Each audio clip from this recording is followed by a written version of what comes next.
ভাইরা আমার, এটা হলো আল্লাহর নবী, এই হলো মুহাম্মদ সাল্লাল্লাহু আলাইহি ওয়াসাল্লামের ক্যারেক্টার। মুসাইলামার কাছে গিয়া কয় লোকটা চোখে কম দেখে চশমা ব্যবহার করে, এই লোকটার চোখের মাঝে একটু ফু দেও যাতে চক্ষুটা ভালো হয়।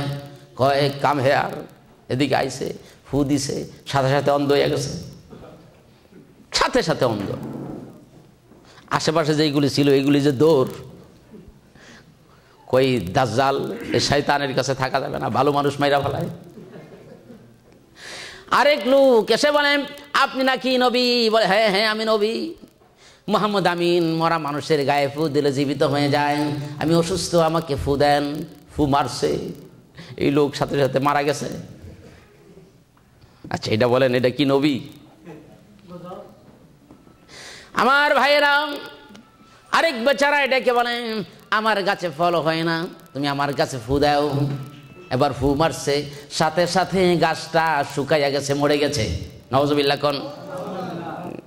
আমার ভাইয়েরা, হযরত ওমর রাদিয়াল্লাহু তাআলা আনহু আল্লাহর হাবিবকে নিয়ে খেজুরের চারা বপন করবেন, 100টা খেজুরের চারা লাগাবেন।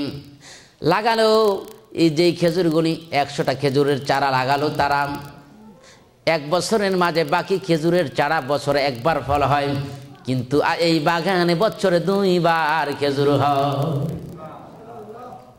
99টা গাছে বছরে 2 বার খেজুর হয়, কিন্তু একটা খেজুর গাছে একবার।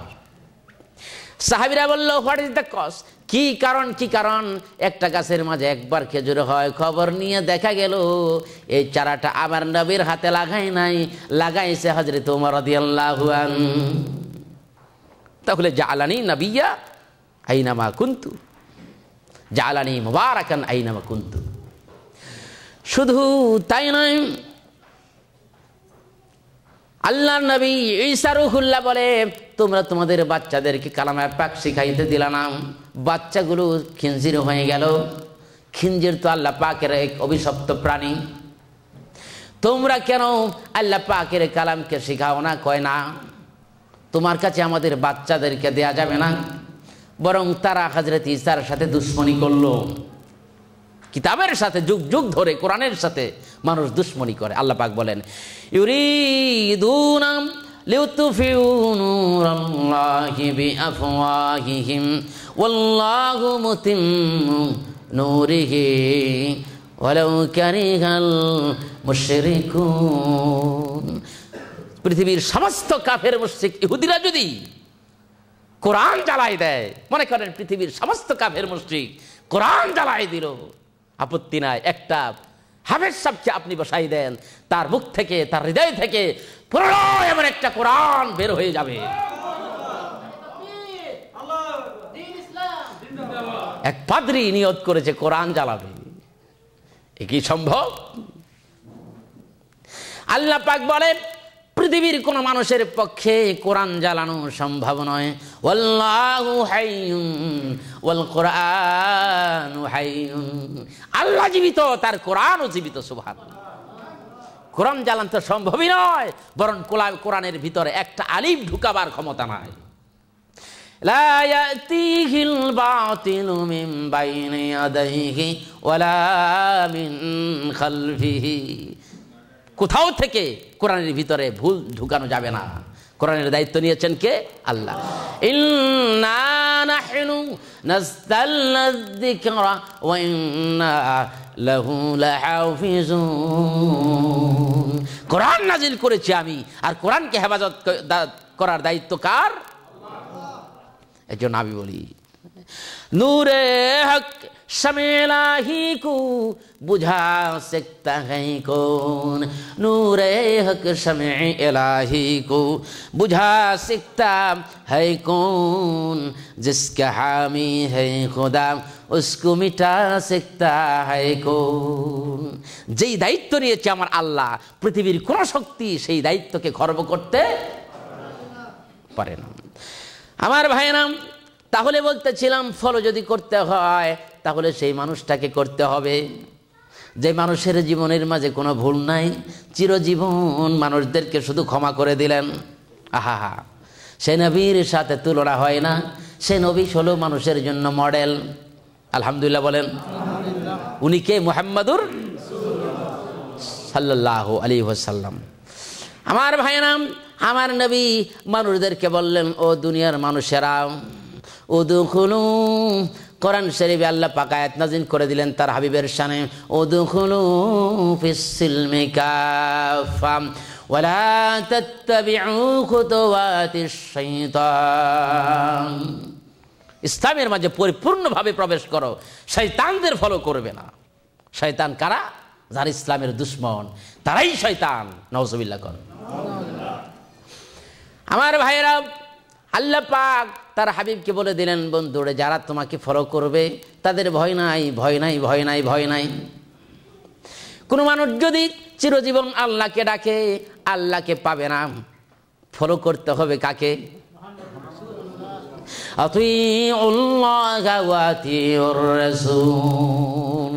আল্লাহকে এবং তার হাবিবকে ফলো করতে হবে। যেই মানুষের মতো আর মানুষ হয় না, ইনি এক অনুপম মানুষ, তার চরিত্রের সাথে আর চরিত্র মিলবে না।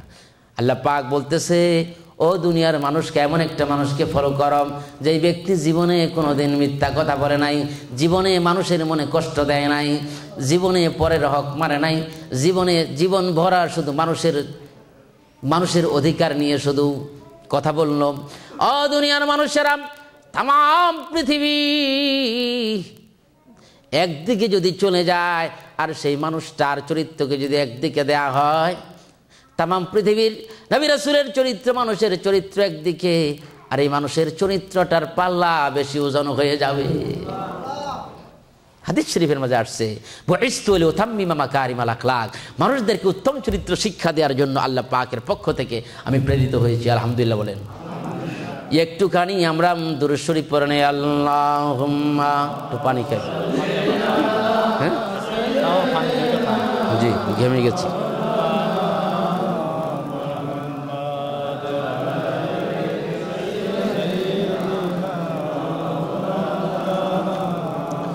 সবাই পড়েন, আল্লাহুম্মা সাল্লি আলা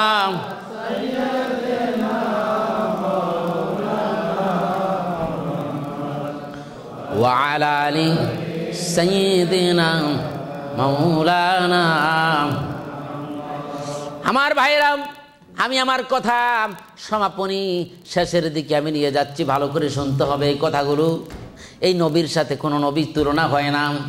হ্যাঁ, এই নবীর সাথে কোনো নবীর তুলনাই। আমার নবী আসার পরে পৃথিবীর মাঝে যতগুলি ধর্মগ্রন্থ ছিল সব ধর্মগ্রন্থ রহিত হয়ে গেছে। কারণ উনি কি? উনি হলো সমস্ত নবীদের সর্দার, সমস্ত জাতির সর্দার, সমস্ত মানুষের মাঝে উত্তম চরিত্রের সবচেয়ে ভালো মানুষ, সুপার পাওয়ার সবচেয়ে ভালো মানুষ। উনি কে? মুহাম্মদ রাসূল। আল্লাহর হাবিব বলেন, আনা আকরামুল আউয়ালিন ওয়াল আখিরিন, আনা সাইয়্যিদুল কাউনাইনি ওয়াস সাকালাইন, আনা সাইয়্যিদুল কাউনাইনি ওয়াস সাকালাইন। সেই মানুষেরকে যদি ফলো করে সেই মানুষের আর ভয় নাই। আমার ভাইয়েরা, সেই মানুষটাকে যদি ফলো করে, সেই মানুষের চরিত্র নিয়ে আলোচনা করলে মানুষের জীবনের গুনাহ মাফ হয়ে যায়। আল্লাহর হাবিব ডেকে বলে, তামাম পৃথিবীর মাঝে আমি রহমত হয়ে নবী হয়ে আমি প্রেরিত হয়েছি। আমি কাফেরের নবী, মুশরিকের নবী, সমস্ত মানুষের নবী, মাছের নবী, গাছের নবী, তামাম পৃথিবীর নবী, কুল কায়নাতের নবী করে আল্লাহ পাক আমাকে দুনিয়ার মাঝে পয়দা করেছে। ও দুনিয়ার মানুষ, তোমরা আমাকে ফলো করো। সুবহানাল্লাহ বলেন। সমস্ত মানুষের ফলো কাকে করবে? আমার নবীকে। আমার ভাইয়েরা, শুধু তাই নয়, এই জন্য ফলো করতে হবে কারণ এই মানুষের মতো আর মানুষ নাই, এই মানুষ ছাড়া আমার উপায় নাই। ময়দানে, মাহশারে, দুনিয়াতে, আখিরাতে, কবরে, হাসরে, মিজানে, পুলচারাতে আমি যেদিকে যাব সেই মানুষের প্রয়োজন। আরে শান্তি পেতে হলে মানুষকে মানতে হবে। আমি যেদিন কবরে চলে যাবে একটা ফটো দেখাবেন, ফেরেশতারা বলবে, ও মানুষ, হে আল্লাহর বান্দা, মান হাদার রাজুল, তুমি কি এই মানুষটাকে চিনো? সুবহানাল্লাহ বলেন। তুমি কি এই মানুষটাকে চিনো? আমি যদি মানুষটাকে ফলো করি, এই মহামানবকে যদি ফলো করি, তাহলে বলবো, হ্যাঁ হ্যাঁ চিনি। কিভাবে চিনো? উনি কে? তোমরা কি জানো না? হ্যাঁ জানি। উনি হলো তামাম জীবনব্যাপী মানুষের জন্য শুধু কেঁদেছে, মানুষের ভালো চেয়েছে, মানুষের হেদায়েতের কথা বলেছে, জীবনে কোনোদিন মানুষকে কষ্ট দেয় নাই। উনি হলো রহমতের নবী, ধ্যানের ছবি, পাপীদের তরুণীর কাণ্ডারি, মানুষের মহামানব, রহমতের নবী, রহমানের প্রতিচ্ছবি মুহাম্মাদুর রাসূলুল্লাহ। যারা নেককার তারা কবরে এটা বলবে। যারা মানল না আমার নবীকে, যারা ফলো করলো না, বেয়াদবি করলো, দুশ্মনী বলবো, তাকে বলা হবে এটাকে তুমি কি চিনো? বলবে না তো চিনি না। ফেরেশতার মেজাজ খারাপ হয়ে যাবে। ফেরেশতা বলবে আরে তুমি কেন এই মানুষটাকে চিনো না? যেই মানুষটাকে গাছে চিনে, মাছে চিনে, পাহাড়ে চিনে, পর্বতে চিনে, জঙ্গলের হরিণী চিনে, আরে সিংহ চিনে, গর্তের সাপে চিনে, সব মাখলুক চিনলো, তুমি কোন